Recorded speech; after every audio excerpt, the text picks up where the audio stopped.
High, welcome to my channel Dutta and Mitra. আজকে কিন্তু চলে এসেছি সম্পূর্ণ নতুন টপিকের একটা ভিডিও নিয়ে। আজকে আমার ভিডিওর টপিক হচ্ছে banking job advantage and disadvantage. আচ্ছা, প্রথমে বলে রাখি, আমি ব্যাংক জয়েন করেছি প্রায় 2020-তে। আইবিপিএসের থ্রু দিয়ে জয়েন করেছি, অবশ্যই এটা পাবলিক সেক্টর ব্যাংকে। তো সেখানে তো so it has been a for long years. So আমি আমার এক্সপিরিয়েন্সটাই শেয়ার করব। তো আমি কী কী ফেস করেছি এবং পরবর্তীকালে যারা ব্যাংকিং সেক্টরে আসতে চাইছেন স্পেশালি থ্রু আইবিপিএস, আশা করা যায় তাদের ক্ষেত্রে ভিডিওটা খুবই লাভজনক হবে এবং আপনারা এটা দেখে ডিসাইড করতে পারবেন যে আপনারা এটাই করতে চান বা অন্য কিছু ট্রাই করতে চান। প্রথমেই তো অ্যাডভান্টেজের কথা বলতে হয়। অ্যাডভান্টেজের কথা বলতে গেলে সবার আমার লাইফে এটা ফার্স্ট জব ছিল। তো যেহেতু এটা রেপুটেটেড ন্যাশনালাইজড ব্যাংক, তো অবশ্যই আমার খুবই ভালো লেগেছিলো এখানে জয়েন করতে। এবং সবাই আই হোপ যারা ব্যাংকিং অ্যাসপিরেন্ট তারা তো এটাই চাইবেন যে আইবিপিএসের থ্রু দিয়ে আমরা ন্যাশনালাইজড ব্যাংকে চলে যাব, তাতে আমাদের লাইফটা অনেকটা সেট হবে বা আমাদের কেরিয়ারটাও একটা ঠিকঠাক জায়গায় একটা গোল রিচ করবে। আমি একটা মিডল ক্লাস ফ্যামিলি থেকে বিলং করি। তো আমাদের মিডল ক্লাস ফ্যামিলিতে এর থেকে বেশি আর কি এর থেকে বেশি আমরা কি আর চাইতে পারি। তো আমারও এরকমই অ্যাসপিরেশন ছিল যে আমি আইবিপিএসের থ্রু দিয়ে ব্যাংক জয়েন করব। আচ্ছা, অ্যাডভান্টেজের কথা বলতে গেলে এটা তো অবশ্যই অ্যাডভান্টেজ। ব্যাংকিং জয়েন করার পর থেকে যারা এই যে আনএমপ্লয়মেন্ট, এই ওয়ার্ডটা কিন্তু লাইফ থেকে চলে গেছে। এটা অবশ্যই একটা গুড অ্যাডভান্টেজ। এবং ব্যাংকে একটা ডিসেন্ট স্যালারি অবশ্যই ব্যাংক আপনাকে দেবে, যেটা দিয়ে আপনি আপনার লাইভলিহুড ঠিকভাবেই চালাতে পারবেন। এবং তাছাড়াও স্যালারি ছাড়াও বিভিন্ন রকমের অ্যালাউন্সেস তো থাকেই, সেগুলো অবশ্যই এটা অ্যাডভান্টেজের খাতায় পড়ে। তাছাড়াও ব্যাংকিংয়ের কিন্তু স্পেশাল যেটা কাজ থাকে সেটা হচ্ছে পাবলিক ইন্টারাকশানস। যারা বিভিন্ন পাবলিকদের সাথে ইন্টারাকশান করতে পছন্দ করেন বা এক্সট্রোভার্ট পছন্দ করেন মানুষের সাথে থাকতে, মানুষের সাথে কাজ করতে, তাদের ক্ষেত্রে কিন্তু ব্যাংকিং আমার মনে হয় একটা গুড অপশন। কারণ এখানে আপনি মানুষের সাথে মিশে গিয়ে তাদের সাথে ইন্টারাক্ট করে তাদের কাজ করতে পারবেন, তাদের বিভিন্ন রকম ফিনান্সিয়াল অ্যাডভাইস দিতে পারবেন, তাদের ফাইন্যান্সিয়াল বিভিন্ন রকম কাজ তো অবশ্যই করে দিতে পারবেন। এবং অবশ্যই তার সাথে সাথে আপনি নিজেকেও গ্রো করতে পারবেন। আর ব্যাংকিংয়ের মতো ফার্স্ট প্রমোশন অন্য কোনো সেক্টরে কিন্তু সত্যিই নেই। কর্পোরেট সেক্টরে আমি যদি বাদই দিই, ব্যাংকিং যেহেতু একটা পিএসইউ সেক্টরে, কিন্তু ব্যাংকিং সেক্টরে প্রমোশনই সবচেয়ে ফার্স্ট হয়। একজন ক্লারিক্যাল কিন্তু প্রমোশন নিয়ে এক্সাম দিয়ে অনেক দূর পর্যন্ত যেতে পারে। তো যারা হার্ড ওয়ার্কিং এবং যারা চান আপনাদের লাইফে আপনারা অনেকটা ওপরে যাবেন বা অনেক কিছু অ্যাচিভ করবেন, তাদের জন্য ব্যাংকিং সেক্টর একটা অবশ্যই গুড অপশন।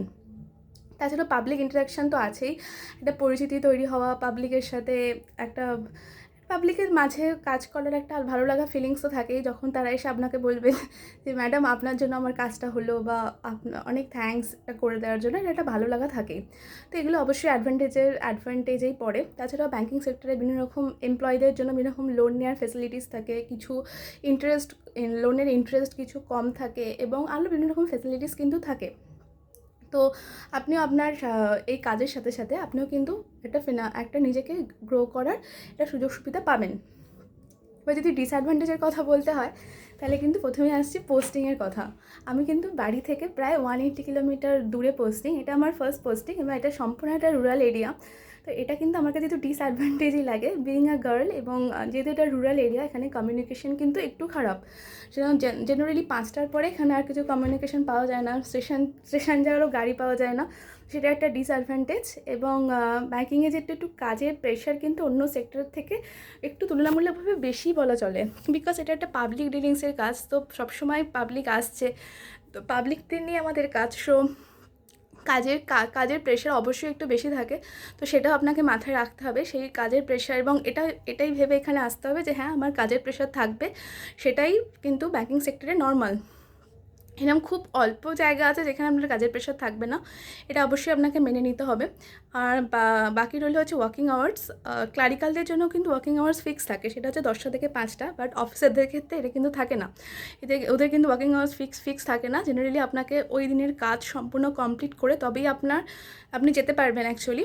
আবার অনেক সময় এটাও হয় যে কোনো হলিডেসেও কিন্তু অফিসারদের ব্যাংকে ডেকে নেওয়া হয়, তাদের কোনো পেন্ডিং কাজ কমপ্লিট করার জন্য, অনেক সময় লোন রিলেটেড কাজ করার জন্য। এটা কিন্তু একটু ডিসঅ্যাডভান্টেজেই আমি ধরবো, বিকজ সবারই ফ্যামিলি থাকে, ফ্যামিলিকে টাইম দেওয়ার থাকে।